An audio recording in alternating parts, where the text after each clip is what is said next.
Alright, the time is 7:42 p.m.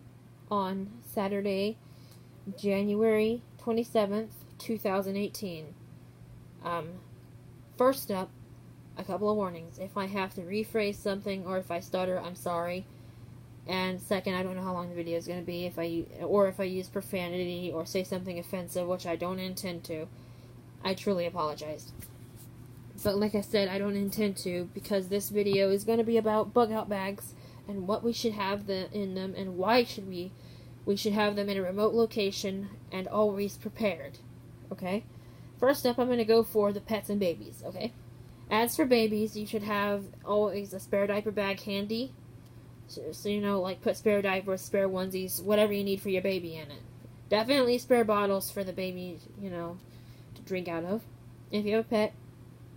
If you have a German Shepherd, just get a cheap leash and a cheap collar and put it around your dog's neck. This way it doesn't run away from you. Or if you have a dog the size of a Chihuahua or a cat, I'm just going to use the word small animal.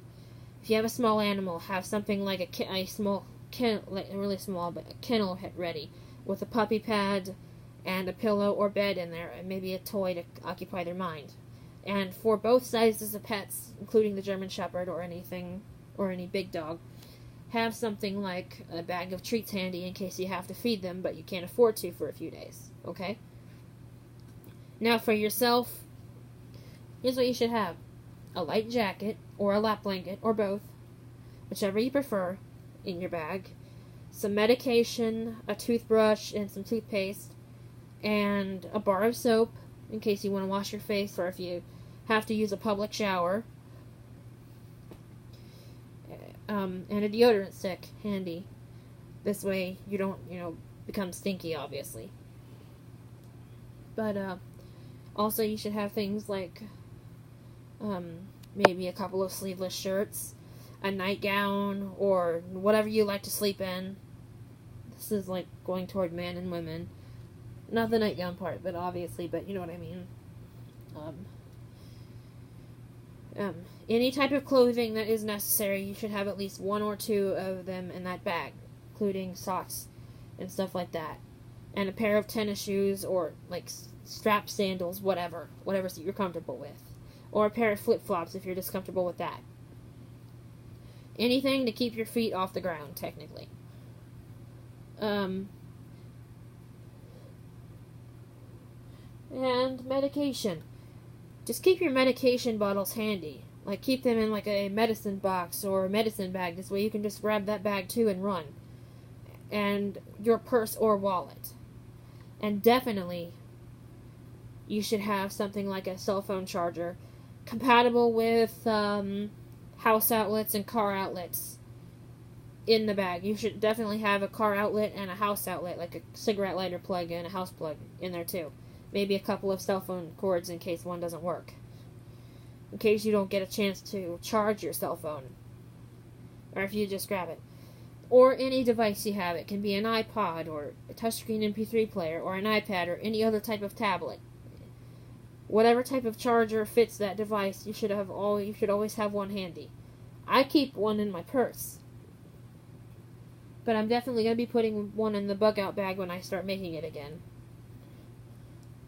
But, that's basically what a person should have in their bug out bag. And if you wear glasses, definitely have a couple microfiber cloths handy in that bag. And a glasses case. And so you don't starve or get too hungry or anything, you should have granola bars or dietary bars or something like that. And have a couple bottles of water, like on the sides of the book bag or something. Or depending on what kind of bag you make into your bug out bag. Just have water and a couple of granola bars handy. Okay? Or a tiny thing of lotion. Well, I know that shouldn't have been associated with the food and water, but I forgot to say that. If you get dry skin like I do, definitely have a bottle of baby oil or a bottle of lotion handy as well. These things can make a difference in the event of an emergency. I'm getting ready to make a bug out bag myself out of a Victoria's Secret book bag. It's not my favorite one, but it'll be good enough to grab in the event of an emergency. And this is why we should have one handy, because every year there are thousands or millions of house fires, and sometimes bad weather events such as tornadoes, flash floods, and I know this is a stupid one, especially when you can see it coming for days, a hurricane warning issued. If you don't have anywhere to go, or if you don't have time to grab stuff, just grab that bag and you have everything you'll need. For your pet, your baby, yourself. Okay? Basically meet basic needs. And just so you keep communications and, can keep in touch with loved ones, definitely have that cell phone charger handy. Or if you like to listen to music, like I do, definitely have a pair of headphones in that bag, or a pair of headphones near you when the emergency occurs. I know those are not a mandatory thing, but I'm just throwing it out there for people who like music the way I do. Okay? But definitely keep that stuff handy. And remember this. Okay. Life is irreplaceable. So if you have to leave your house in the middle of a tornado, and you have... I know some people value things like their grandmother's necklace more than their own life. Your grandmother would not want you to risk your life grabbing that necklace just because it meant a lot to you. I know it may be irreplaceable, but I've seen this happen one too many times, and sometimes the person can never return. That's why I'm saying you should not do that. Or you should have that handy in the bug-out bag, okay? It's just an example. I have 2 rings that mean something to me. My mother had one, and one was my grandmother's. But I wear them every day, so it's not like they're not handy if I need to leave or get out in the event of an emergency. It was just an example. Just remember, life can't be replaced. Property and objects can. That is one thing that is key to be remembered. But this stuff is just to help make sure you are good for a while. Or if you, like I said, if you have a pet or a baby, or babies or toddlers, that diaper bag would be a good thing too, because it could help have them settled for a while. Well, that's the end of the video. Thanks for listening. Peace and American power, and please, as soon as you get done with this, if you don't have, a bug-out bag handy, you should go make one, because severe weather season is starting utterly earlier than most people expected this year. Already a total of at least 20 big earthquakes struck all around the world. At least 3 or 4 unwarned tornadoes have already occurred. And that's what I mean. A tornado can happen anywhere at any time, with or without warning. That's why you should always be prepared to act and have your bag ready. That's why as soon as I get done, I'm going to go wash some things. And I'm going to have that bug-out bag ready by tomorrow or the next day. Okay?